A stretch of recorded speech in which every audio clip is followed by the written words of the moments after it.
Olá, boa noite. Papa Francisco volta a pedir fim das guerras e mais diálogo e paz. Bispo de Burkina Faso fala sobre o drama da perseguição aos cristãos no país africano. Ataque iraniano contra Israel reacende tensão global. Brasil faz alertas à comunidade internacional e pede ação pelo fim dos conflitos. Consultório na rua. Projeto trabalha para cuidar de pessoas em situação de vulnerabilidade. Inteligência artificial na evangelização da juventude é assunto na Assembleia dos Bispos em Aparecida. No resumo do dia do Episcopado, a privacidade para debater os temas internos da Igreja. E veja como foi o encontro do movimento Mães que Oram pelos Filhos, que reuniu milhares de mulheres na Canção Nova. O Canção Nova Notícias está começando a serviço da vida e da esperança.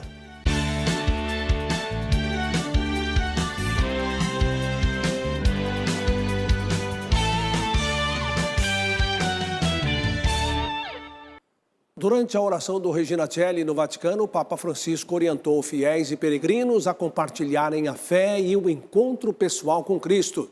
Em seu apelo, o Santo Padre pediu o fim da violência e mais diálogo e paz. Com o agravamento da tensão entre Irã e Israel, o Papa Francisco disse que acompanhou os últimos ataques com oração, preocupação e dor.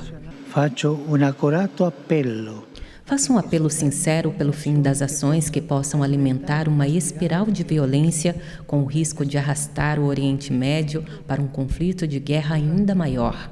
Ao pedir a contribuição dos países para a paz na Terra Santa, o Papa afirmou que o fato de serem estados vizinhos é um direito dos dois territórios.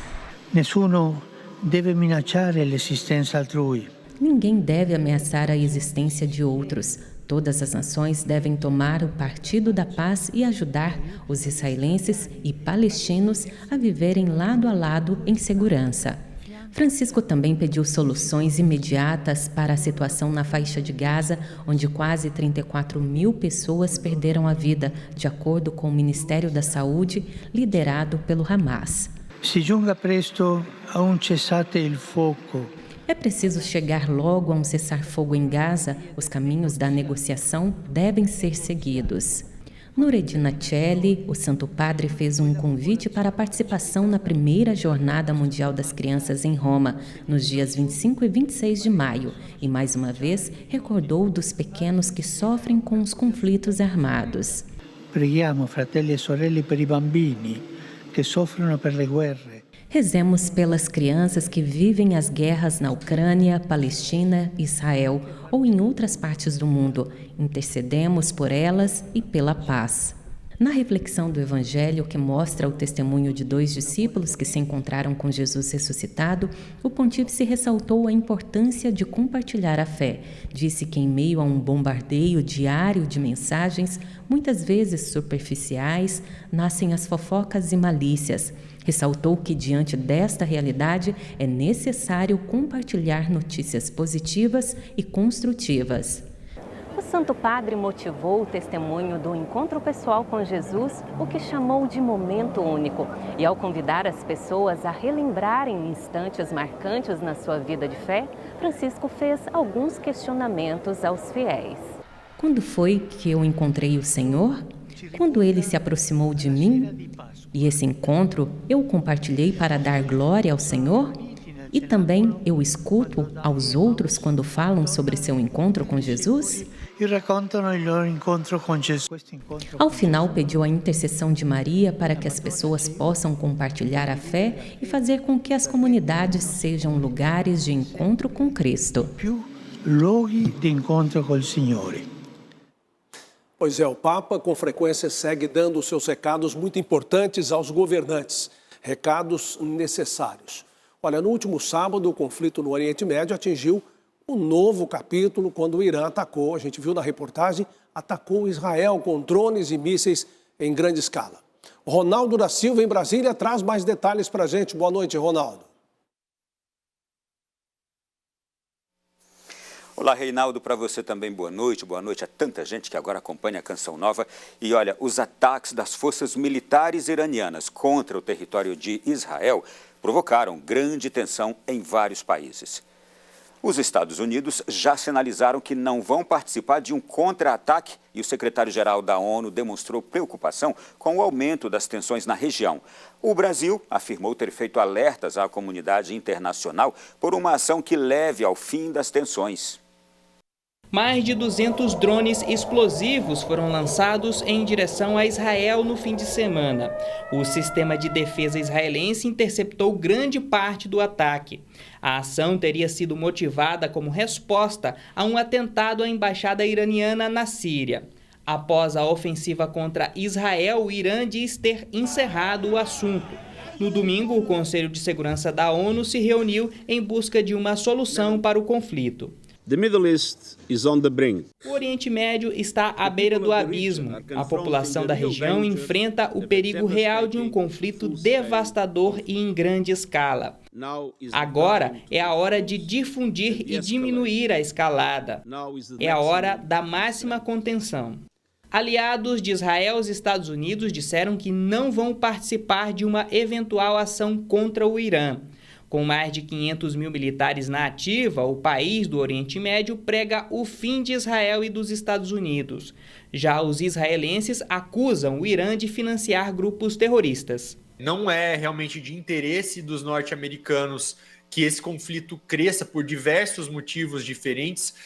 Então, o envolvimento em um conflito direto com o Irã poderia levar a uma maior instabilidade do Oriente Médio. O Irã ele tem influência ali em diversos países, como o Iraque, como a Síria, como o Líbano, o Iêmen. Ele tem esses grupos, essas milícias instaladas nesses países. No Brasil, o Ministério das Relações Exteriores emitiu uma nota. No comunicado, o órgão afirma que acompanha a escalada da violência com preocupação e sugere uma ação internacional contra os conflitos no Oriente Médio. O Itamaraty diz também que vai monitorar a situação dos brasileiros na região. A posição do Brasil é sempre aquela de nós buscarmos no diálogo, no multilateralismo, a forma de resolver as controvérsias. Justamente porque ao optar por uma maneira diferente, nós poderíamos aí estar estimulando uma corrida armamentista, uma militarização desta situação que é extremamente problemática. No início deste mês, o Conselho Federal de Medicina publicou uma resolução que proíbe a realização da assistolia fetal para a realização de aborto. O procedimento acontece por meio da aplicação do cloreto de potássio no coração do bebê ainda no ventre materno. Em outros países, como os Estados Unidos, a técnica é utilizada para a punição de pena de morte e eutanásia em animais.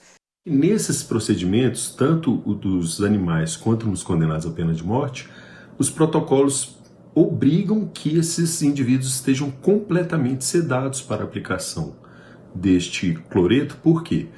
Porque este cloreto ocasiona uma dor extremamente forte. Ou seja, aquela dor que nós não admitimos que um animal sinta, ela é potencializada de 12 a 80 vezes no bebê. E para piorar ainda, existe o fato de que tanto os animais quanto o condenado à pena de morte recebe a dosagem de uma vez só.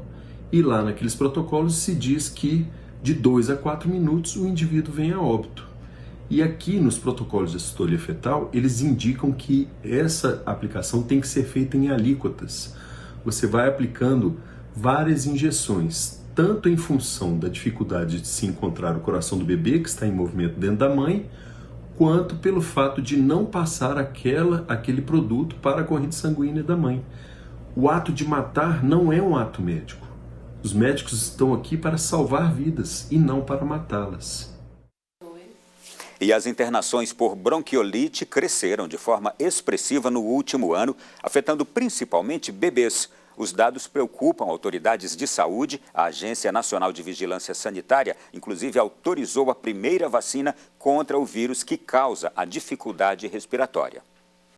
Parece até um resfriado, mas a bronquiolite é uma inflamação que pode evoluir com rapidez e atinge, sobretudo, crianças menores de 2 anos. Os principais sintomas são tosse, falta de ar e chiado na região do peito. Se não tratada de forma adequada, pode causar graves complicações. 80% dos casos aí, a gente tem a ação aí do vírus sincicial respiratório, que é o vírus mais comum, porém a gente tem também alguns quadros que não são pelo vírus sincicial, né? A gente tem o vírus da influenza, que é o vírus da gripe, e temos o adenovírus também. A doença é a maior causa de internação de crianças com até 4 anos de idade no Brasil. De acordo com o boletim da Fundação Oswaldo Cruz, outro dado alarmante foi divulgado pelo Ministério da Saúde. O número de mortes de crianças com bronquiolite nessa faixa etária cresceu 62% no país em 2023, na comparação com 2022. Os dados preocupam as famílias, principalmente quem já enfrentou a situação, como eu vivi isso com a minha filha de 8 meses. E quem também está passando por essa situação é a Viviane, mãe de trigêmeas. As 3 foram infectadas. Vivi, como é que está a recuperação das meninas? Na semana passada, elas estavam com sintomas gripais, tiveram febre, e aí a gente começou a se preocupar mais. Então, a gente ficou em contato direto com a pediatra delas, e nessa segunda a gente teve o diagnóstico. O processo é longo e cada caso precisa ser acompanhado pelo pediatra. No caso das 3 Marias, além das medicações, o profissional indicou lavagem nasal e a fisioterapia respiratória. A bronquiolite ela causa ali uma obstrução nos bronquíolos da criança, dificultando essa passagem do ar, a saída do ar e muitas vezes trazendo desconforto respiratório para essa criança. A Anvisa liberou a vacina que previne a doença, mas o imunizante precisa passar pela etapa de definição de preços feita pela Câmara de Regulação do Mercado de Medicamentos. Depois disso, a empresa poderá solicitar a incorporação. A dose será aplicada nas gestantes. Essa vacina vai gerar uma proteção através dos anticorpos ali da mãe para o bebê e o bebê não vai ter esse risco aí de contrair o vírus. As mães cuidam e intercedem para que a saúde dos pequenos não seja afetada. Eu acho que a oração da mãe é o alimento da alma e do espírito do bebê e da criança, enquanto eles ainda não têm esse discernimento de poder rezar por eles mesmos. Em visita ao Brasil, o presidente da Conferência Episcopal de Burkina Faso e Níger, Dom Laurent Dabiré, alerta para a realidade dos cristãos em seu país marcado pela violência. Vamos chamar Fernandes, em São Paulo, que tem as informações. Boa noite, Sidney. Boa noite, Reinaldo, e boa noite a todos que começam a semana ligados no Canção Nova Notícias. Dom Laurent Dabiré esteve na Assembleia Geral dos Bispos em Aparecida, passou pelo Rio de Janeiro e ao longo desta semana cumpre a agenda aqui na capital paulista. A nossa equipe, o religioso, abordou o drama dos cristãos perseguidos naquele país africano. Quando um membro sofre, todo o corpo sofre. As palavras de São Paulo norteiam a visita do presidente da Conferência Episcopal de Burkina Faso e Níger ao Brasil. Para que saibam, interessem e, na medida de suas possibilidades, sejam solidários com essa situação. Cerca de 4 bilhões e 900 mil pessoas vivem em países onde a liberdade religiosa é violada, segundo o último relatório de liberdade religiosa da Fundação Ajuda à Igreja que Sofre, a ACN. Em Burkina Faso, país com 22 milhões e 100 mil habitantes, os ataques começaram em 2015. 2 grandes grupos agem nesse território e recebem apoio de outros agrupamentos. A condição de pobreza e a falta de acesso à educação facilitam a ação e a continuidade dos terroristas. Eles já perderam as suas casas, são caçados, são refugiados, não possuem mais trabalho. Os cristãos correspondem a 1/4 da população de Burkina Faso. Eles são impedidos de praticar a religião e se tornaram um dos principais alvos das perseguições. Desde o início das perseguições, em 2015, mais de 2 milhões de pessoas se deslocaram das regiões mais atacadas pelos grupos terroristas. Boa parte delas segue para o centro e o sul do país. Muitos são acolhidos em campos de refugiados no próprio país.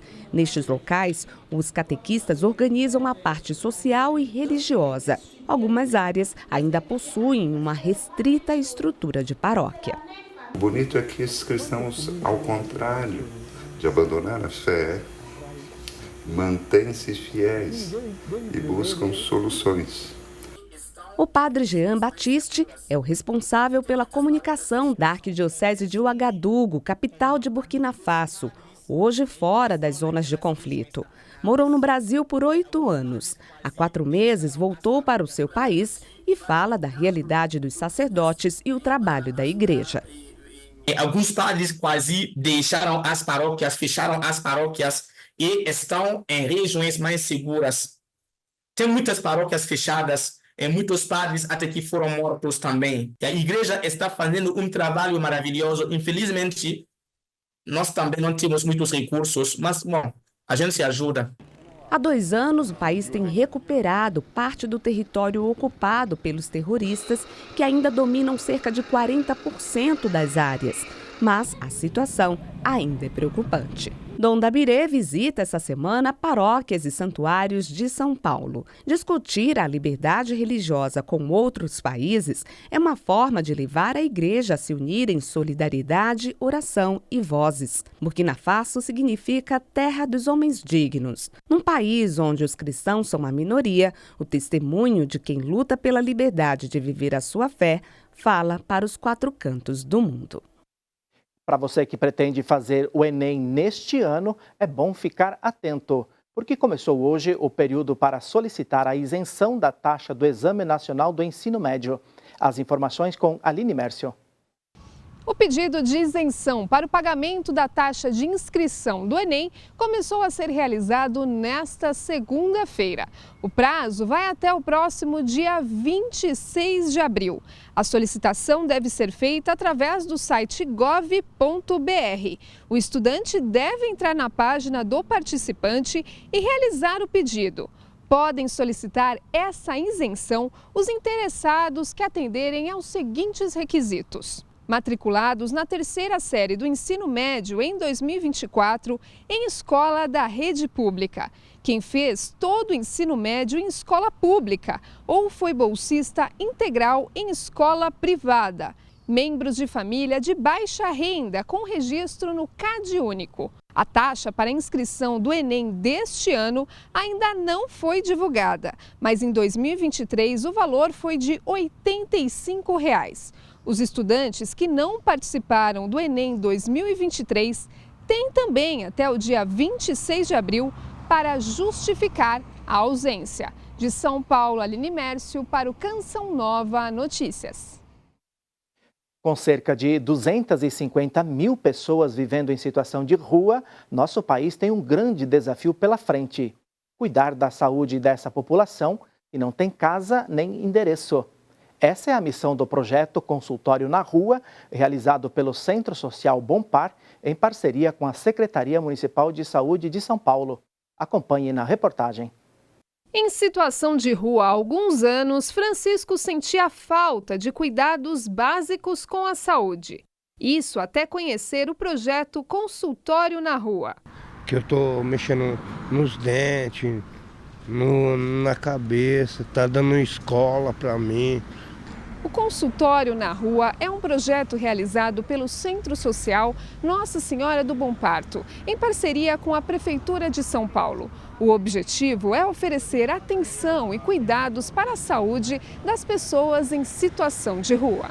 São mais de 20 equipes compostas por médicos, enfermeiros, agentes sociais e de saúde, que oferecem atendimento e encaminhamento para as unidades básicas de saúde. Há 4 anos, a enfermeira Cléo se identificou com o projeto e passou a trabalhar com a ação. Então, o que a gente quer é que o paciente em situação de rua entenda que a UBS, o posto de saúde, a atenção primária, é o lugar dele. Para pacientes que tratam tuberculose, por exemplo, a equipe distribui medicação todos os dias. Para que a população aceite o tratamento, a atuação dos agentes de saúde é fundamental. Cerca de 90% desses profissionais viveram a mesma realidade da rua e foram atendidos pelo projeto, como é o caso do Giliardi. Esse ser humano segurou a minha mão, me reergueu novamente. Eu acabei de me formar também no técnico de enfermagem. Eles têm uma habilidade de abordagem com esses pacientes, né? E vai quebrando essa resistência do cuidado. Onde eu estiver, eles dão uma atenção para nós. Peço a Deus todo dia para eles virem trabalhar. Para muitos, o celular é uma ferramenta de trabalho, até porque em nossos dias praticamente tudo está ao alcance, sobre a palma da mão. Tantas funções em um único dispositivo atrai os criminosos. Por isso, todo cuidado é pouco quando se trata de proteger as informações pessoais. Mais do que um passatempo, o celular é um instrumento de trabalho para Natália. Ela passou meses juntando dinheiro para adquirir um aparelho mais moderno, até que em um descuido... Senti a mão puxando, simples assim. Eu estava mexendo no celular, realmente muito distraída, porque eu estava muito cansada no dia. E eu não percebi que o carro tinha parado, mas ainda assim tinha só um pedacinho da janela aberto. Casos como o de Natália são cada vez mais comuns no Brasil. De acordo com os últimos dados divulgados pelo IBGE, em 2022, quase 1 milhão de celulares foram furtados ou roubados no país. Hoje a principal questão dos aparelhos telefônicos é a exportação. Alguns países eles conseguem utilizar mesmo o aparelho tendo sido bloqueado em sua origem, ou então para fornecimento de peças. Segundo o tenente, a Polícia Militar tem atuado para diminuir esse tipo de crime. Alguns cuidados por parte da população também são essenciais para não ampliar as estatísticas. É importante que a pessoa realmente consiga deixar esse aparelho devidamente guardado, de preferência no bolso da frente da calça. Se deixar na bolsa, jogar a bolsa para o lado da frente do corpo. Então essa é uma medida de extrema importância. Entrou no ambiente comercial, não deixar o celular exposto sobre bancadas, deixar o vidro do carro fechado. Se mesmo assim o crime for praticado, a orientação é fazer o boletim de ocorrência e bloquear o aparelho. Tem até uma ferramenta específica denominada C-Block. A pessoa entra no site e, através dos dados que são solicitados lá, a pessoa consegue sim fazer esse bloqueio do aparelho. No caso de Natália, nenhuma dessas atitudes foram necessárias. A PM, em um procedimento comum, eles entraram em um ônibus lá no centro e, por coincidência, a pessoa que me assaltou estava nesse ônibus. Quando a PM entrou, acredito eu que ele deve ter achado que eu que tinha acionado a viatura, ele jogou meu celular no chão. E aí um dos soldados estava muito atento, viu e pegou meu celular. E aí eles acharam meu endereço e vieram me entregar aqui. A semana começa com chuva em muitas localidades. O destaque de hoje é para a região sul, onde há risco de temporais. O fluxo de umidade segue concentrado no sul do país. Novos acumulados podem trazer transtornos para o litoral de Santa Catarina e para a metade norte gaúcha. Uma nova frente fria chega amanhã à noite na costa sul do país e o ar frio e seco volta a atuar nos próximos dias, o que deve deixar as temperaturas mais baixas na região, mínima de 18 graus em Porto Alegre e em Curitiba. Pancadas de chuva também atingem o sul de Minas Gerais e o estado de São Paulo a partir da tarde. O mesmo acontece no centro-oeste, chuva a qualquer hora do dia no Mato Grosso e em algumas áreas do Mato Grosso do Sul. Outro destaque ao norte, com chuva mais intensa no leste do Amapá, no litoral do Pará e no Acre, com possibilidade de temporais localizados. O interior da Bahia terá tempo firme e predomínio de sol, mas na faixa litorânea do Nordeste as condições são de chuva. Máxima de 32 graus em Fortaleza e Natal. Em Brasília e no leste de Goiás, o sol aparece com poucas nuvens. Tempo firme na cidade do Rio de Janeiro, em algumas áreas de Minas e no oeste do Rio Grande do Sul. Os termômetros variam entre 22 e 33 graus na capital fluminense. Juventude, inteligência artificial e projetos missionários foram assuntos tratados pelos bispos do Brasil na Assembleia Geral da CNBB, que acontece em Aparecida. São propostas conectadas para potencializar a evangelização em território nacional, sem deixar de lado a tecnologia e inovação.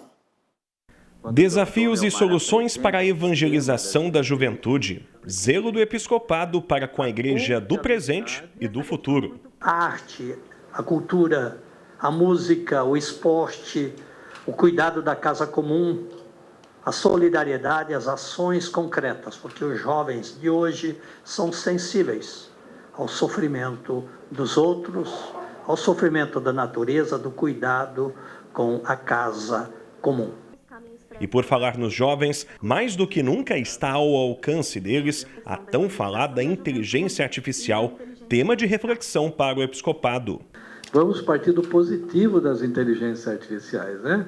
Como a igreja pode utilizar esses meios, esses recursos para anunciar o evangelho, para comunicar-se hoje com a cultura de hoje.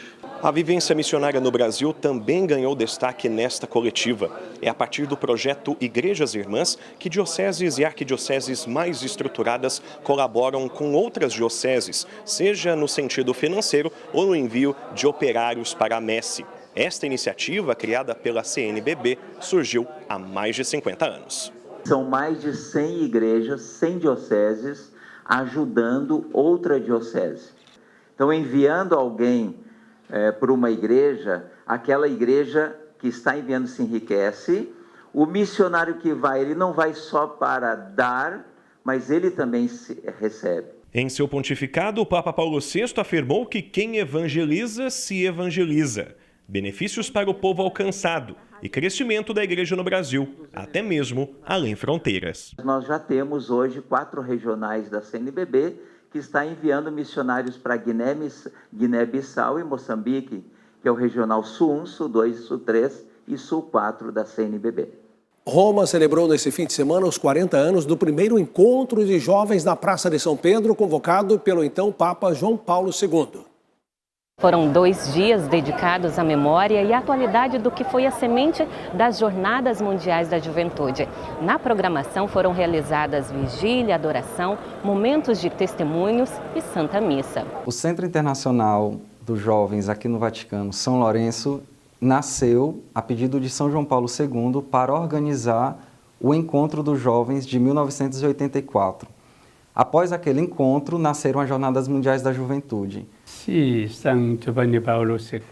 São João Paulo II, ele com a sua grande visão criou a Jornada Mundial da Juventude. O Papa João Paulo entregou a cruz para os jovens, que significa pela cruz tereis força e também a esperança e poderão transformar o mundo. Cambiare il mondo, quello che il Signore vuole. Voltamos a falar da Assembleia Geral de Aparecida. Hoje a atualização das diretrizes da evangelização foi apresentada aos bispos. O uso da tecnologia esteve entre as pautas da sessão de número 11 do Encontro dos Bispos Brasileiros. É algo que está aí na sociedade, está em todos os equipamentos, computadores, né? Mas que a gente como igreja quer descobrir.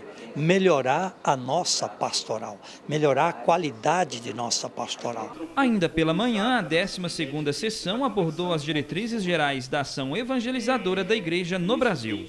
E também com a nova presidência, novas iniciativas, a iniciativa também do Sínodo, né, que trata sobre a sinodalidade, o estímulo do Papa Francisco para toda a igreja, se fazem presentes nessa Assembleia, né? No sábado, 4º dia de Assembleia Geral, 19 representantes das regionais da CNBB receberam a missão de instruir os cristãos na fé como catequistas. Supliquemos ao Senhor que derrame com abundância a sua bênção sobre aqueles que escolheu para o ministério de catequista. O rito atende um pedido do Papa Francisco na publicação da Carta Apostólica sob a forma de motu proprio, Anticum Ministerium, de 2021. O documento estabeleceu a responsabilidade das conferências episcopais de definir os critérios e o caminho formativo para o ministério. E o catequista é aquele que, por experimentar intimamente o amor de Deus e da pessoa do Cristo ressuscitado, ele está habilitado a transmitir com segurança e com fidelidade, portanto, essa doutrina dos apóstolos. A 14ª sessão deste 5º dia de Assembleia Geral dos Bispos do Brasil ocorreu assim, de portas fechadas. Todo esse isolamento foi necessário para dar mais privacidade aos bispos brasileiros para discutir assuntos internos da igreja e da instituição. Jornalistas e credenciados não puderam permanecer no espaço. De uma certa forma, é um espaço onde os bispos tratam de temas, às vezes, mais delicados e precisam realmente de um pouco mais de concentração, e mesmo tendo a parte reservada aos bispos durante a Assembleia normal, então nós temos uma certa movimentação de pessoas que trabalham, o staff da Assembleia, assessores. Os trabalhos serão retomados amanhã, com a celebração da Santa Missa no Santuário Nacional, às 7 da manhã. A boa notícia é linda, Jesus ressuscitou, é a razão de nosso existir, a causa de nossa felicidade. Na campanha do projeto Dai-me Almas, nós estamos com 56% de nossa meta em abril. Acesse clube.cançãonova.com, vá lá, faça sua doação ou doe pelo Pix com a chave pix.doação@cançãonova.com, e obrigado por sua fidelidade. Olha, a Canção Nova no interior de São Paulo recebeu milhares de mulheres para o encontro internacional do movimento Mães que Oram pelos Filhos. Mães que oram pelos filhos. E hoje eu tenho um batalhão de coordenadoras que trabalham justamente essa unidade, para que o tesouro que nós recebemos possa ser entregue às pessoas na íntegra. Movimento fundado no Brasil, no estado do Espírito Santo, e que já ganhou a América, Europa e a Oceania. É para o Brasil e o mundo, mas tinha que nascer no Brasil. A mãe brasileira, esse olho no olho, essa presença, esse abraço, essa devoção à Nossa Senhora. Milhares de mães de todas as idades intercedendo pelos tesouros concedidos por Deus. Se há alguma dúvida a respeito da finitude do amor, Dona Ida, perto dos 90, prova que ele jamais acabará. Ave Maria, é uma experiência que eu não sei nem explicar, não tenho nem palavras. Valeu a pena. Valeu a pena. E tenho fé de tornar a voltar. 4 dias de uma experiência com a Santíssima Trindade, neste que é o 10º Encontro Nacional e o 3º Internacional das Mães que Oram pelos Filhos. Atitude transformadora, motivada pelo autor e protagonista da missão maternal, o Espírito Santo, fonte da vida. É um carisma necessário para o nosso tempo, porque Deus quer começar e está começando pelas famílias restauradas. Meu conselho, primeiramente, é que as mães procurem os párocos das suas paróquias, falem do movimento e possam difundir ainda mais os grupos, em todos os lugares, para que mais mães tenham a oportunidade de rezarem juntas. Carisma restaurador, mãos generosas que ofertam lágrimas em forma de rosas. Missão árdua, muitas vezes espinhosa, mas com a providência do céu. As lágrimas de Nossa Senhora da Salete representam as lágrimas de milhares e milhares de mães que choram seus filhos. Mas também é verdade, não há lágrima derramada que não será atendida por Deus. Nós só podemos manter a nossa família unida se nós estivermos unidos ao coração de Deus, aquele que criou a família, que gerou a família.